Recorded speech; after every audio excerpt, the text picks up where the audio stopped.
अस्सलाम वालेकुम वरहमतुल्लाहि वबरकातुहू। मेरे प्यारे अजीज़ दोस्तों जी, मैं मन्नती बच्चा आपका मियाँ अजमेरी अताए गरीब नवाज़, मुरीद गरीब नवाज़, गुलाम गरीब नवाज़, खादिम गरीब नवाज़ और नौकर गरीब नवाज़। उम्मीद है कि आप लोग सब खैरियत से होंगे। अल्लाह ताला का बेनते करम और शुक्रगुजार हूँ। अल्हम्दुलिल्लाह जी, मैं भी खैरियत से हूँ। आज हम आप लोगों की रिक्वेस्ट के मुताबिक हमज़ार की तस्वीर लाए हैं। बहुत से लोगों का ये कहना है कि हमज़ाद एक शैतान होता है। क्या ये सच है?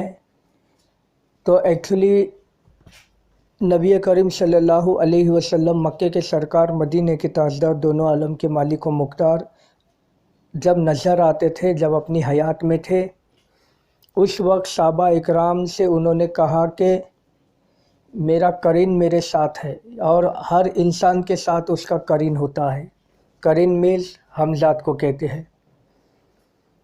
तो नबी करीम ने कहा कि अल्लाह ताला ने हर इंसान के साथ उसका एक करीन रखा है, जिसे जिस्म लतीफ़ कहते हैं। तो साहबा ने अर्ज़ किया, या मक्के के सरकार, मदीने के ताजदार, दोनों आलम के मालिक व मुख्तार, क्या आपका भी करीन है? उन्होंने कहा हाँ, पर मैंने उसे कलमा पढ़ा लिया है, अभी वो नूरी बन गया है, यानी अभी वो अल्लाह वाला है और वो जो भी करेगा अच्छा करेगा। तो अभी सवाल यहाँ पर आता है, क्या हर इंसान का करीन होता है? तो ये सच है, हाँ, हर इंसान का करीन होता है, जिसे हमज़ाद कहते हैं। पारसी भाषा में हमज़ाद कहते हैं और हिंदू भाषा में सायापुशी कहते हैं, और ईसाई भाषा में जो है शैडो कहते हैं। ये हमारा ही जिस्म का, हमारी रूह का हिस्सा होता है। एक्चुअली हमारी रूह ही होती है। जब हम धूप में चलते हैं या समंदर किनारे चलते हैं, जो हमसे आगे आगे एक साया चलता है, वही हमज़ाद है। और ये जिन्नों से भी ताकतवर होता है, बहुत पावरफुल होता है। अल्लाह ने इसको इतनी ताकतें अता की है कि अगर जो शख्स अपने हमज़ाद को अपने ताबे करेगा, तो उसका हमज़ाद उस वक्त का उसको बादशाह बना देता है। तो अभी बात यहाँ पर आती है कि हमज़ाद अच्छे होते हैं, बुरे होते हैं। देखिए, अगर आप उसे नूरानी तौर पे अमल से हमज़ाद को अपने ताबे करोगे, तो वो अल्लाह वाला होकर आपके सामने आएगा, उसी पावरफुल से आएगा। और अगर आप सिफली तरीके से उस हमज़ाद को ताबे करोगे, तो वो सिफली तरीके से आपके पास आएगा। तो अभी आप क्यों डिसाइड करना है कि आपको कौन सा हमज़ाद चाहिए। आपको नूरानी चाहिए कि सिफली चाहिए। याद रखना, नूरानी यानी जो सिर्फ़ नेक काम करेगा, जायज़ काम करेगा, नाजायज़ नहीं करेगा, और आपको इल्म सिखाएगा, कुरान पाक सिखाएगा, यानी दीन के सारे नॉलेज आपको देगा। और अगर आप सिफली करोगे, तो सिफली जो है आपको दौलत तो देगा ही, पर वो आपको दुनिया में ऐसे दुनिया की चमक धमक में डाल देगा कि नमाज़ पढ़ने तक आपके पास फुर्सत नहीं रहेगी। और ये जायज़ नाजायज़ सभी काम को करेगा, चाहे आप नमाज़ पढ़ो या ना पढ़ो, इसे कोई लेना देना नहीं रहेगा। और जो नूरानी रहेगा, अगर आप नमाज़ ना पढ़ो, तो वो आपको कहेगा कि हज़रत साहब जी, आप नमाज़ क्यों नहीं पढ़े, वो पूछेगा। और सिफली जो है खुश हो जाएगा, अगर आप नमाज़ नहीं पढ़ोगे तो मस्जिदों से दूर रहोगे, खुश हो जाएगा।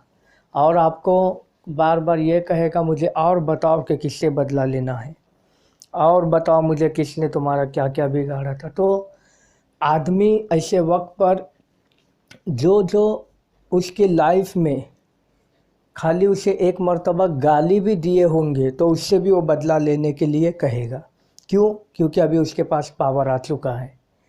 तो ऐसी गलती कभी नहीं करना। याद रखना, जो शख्स तुम्हारे लिए दूसरों को मार सकता है, वो कल का दिन अपनी ख्वाहिशात को खुश करने के लिए कल का दिन वो तुमको भी मार देगा। इसलिए बेहतर है कि सिफली हमज़ाद की नीयत से अमल ना करे, ना नूरानी हिसाब से अमल करे। बस आप ये हिसाब से अमल करना है, जैसे मैं हूँ میں کبھی اچھا ہوں کبھی برا ہوں، کبھی نماز پڑھتا ہوں کبھی نہیں پڑھتا ہوں، جیسے میں ہوں یا اللہ اسی طریقے سے میرا ہمزاد رہے، وہ نہ شفلی رہے نہ نورانی رہے، ایک عام ہمزاد رہے اور اعلی درجے کا رہے۔ نماز کبھی چوک بھی گئی تو میرے کو بولے نا، اور اگر میں نماز جان بوجھ کے بھی چھوڑ رہا ہوں تو میرے کو بولے نا۔ ویسے تو نماز پڑھنا چاہیے، قرآن شریف بھی پڑھنا چاہیے، پر ایک مثال کے طور پہ ایک بات بتا رہے ہیں کہ ہمزاد ایسا ڈھونڈو اور نیت یہی رکھو جیسے میں ہوں ویسے وہ رہے، میرے کو اچھے برے کام سے وہ نہیں روکنا چاہیے، اس نیت سے کرو۔ نہ شفلی آئے گا نہ نورانی آئے گا، جیسے آپ ہو اسی طریقے کا ہمزاد آئے گا اور وہ آپ کے تابع ہو کر آپ کے سبھی کام کو بجا لائے گا۔ اب بہت سے لوگ ہمزاد ہمزاد ہمزاد کرتے ہیں، ہمزاد کی تمام شکتیاں ہم نے آپ کے سامنے بتا دی کہ ہمزاد کون ہے، کیا کر سکتا ہے، کیا نہیں کر سکتا ہے۔ تو اگر آپ لوگوں کو عمل کرنا ہے ہمزاد کا، ہمارے پچھلی ویڈیوز میں ہم نے کافی اچھے اچھے عمل بتائے ہیں ہمزاد کو لے کر، آپ ایک بار ہم سے اجازت لے کر آپ اس عمل کو کر سکتے ہیں۔ اگر آپ نہیں کرو گے تو بہت سے لوگ یہ بولتے ہیں کہ حضرت صاحب جی تم سے کروانا ہے، میں اکاؤنٹ میں جو ہے ہدیہ سینڈ کرتا ہوں، آپ میرے گھر پہ کیا ہمزاد یا جن سینڈ کرو گے، ٹرانسفر کرو گے؟ تو یاد رکھنا، ٹرانسفر کوئی چیز نہیں ہوتی ہے۔ جو اگر یوٹیوب پر کہتا ہے کہ میں ٹرانسفر کرتا ہوں، وہ ایک نمبر کا فراڈ ہے، وہ آپ کے ساتھ چیٹنگ کر رہا ہے۔ ہم سے کام کروانے کا مطلب یہ ہے کہ ہماری رہنمائی میں عمل تم کو ہی کرنا ہے، بس پڑھائی کے ذریعے نہیں، دوسرا طریقہ بتایا جائے گا اس طریقے سے، اور چیز انشاءاللہ آپ کو ملے گی اگر آپ ہمارے بتائے ہوئے راستے پر رہو گے، اس حساب سے جو جو چیز اسے دینے کو کہتے ہیں آپ اسے دو گے اور آپ اس عمل میں پاس ہو جاؤ گے تو انشاءاللہ آپ کو آپ کا ہمزاد یا پھر جن آپ کو ضرور ملے گا۔ یہ ویڈیو آپ کو اچھا لگا ہے تو لائک کیجئے، شیئر کیجئے، ہمارے چینل کو سبسکرائب کرنا نہ بھولیے، کیونکہ ہمارے وجہ سے آپ کو ملتے ہیں بہترین ٹوٹکے اور بہترین وظیفے۔ اللہ حافظ۔